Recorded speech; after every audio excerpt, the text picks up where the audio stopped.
ବେଦ କଠ ଉପନିଦେଶ ନିଷଦ 1-2-25 ରେ ଲେଖା ହୋଇଅଛି ଯେ ପରମ ସତ୍ୟ ସ୍ୱରୂପ ଭଗବାନ ସମସ୍ତଙ୍କୁ ବିନାଶ କରନ୍ତି।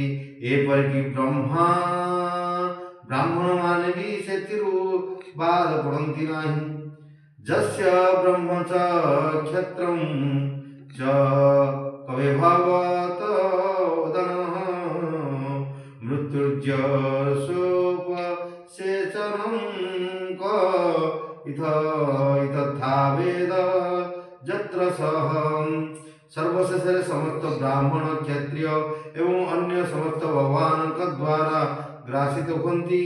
ଭଗବାନଙ୍କର ଏହି ରୂପ ଏକ ସର୍ବଗ୍ରାସୀ ଭୟଙ୍କର ରୂପ ଅଟେ ଏବଂ ଏଠାରେ ଶ୍ରୀକୃଷ୍ଣ ସର୍ବଗ୍ରାସୀ କାଳ ରୂପରେ ନିଜକୁ ପ୍ରକାଶ କରିଛନ୍ତି।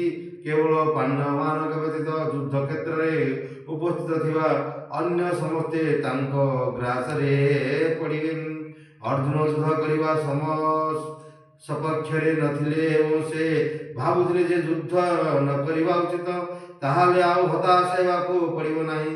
ଉତ୍ତରରେ ଭଗବାନ କହୁଛନ୍ତି, ଯଦିଓ ସେ ଯୁଦ୍ଧ ନ କରନ୍ତି ତଥାପି ସମସ୍ତେ ଧ୍ୱଂସ ହେବେ, କାରଣ ତାହା ହେଉଛି ତାଙ୍କର ଇଚ୍ଛା।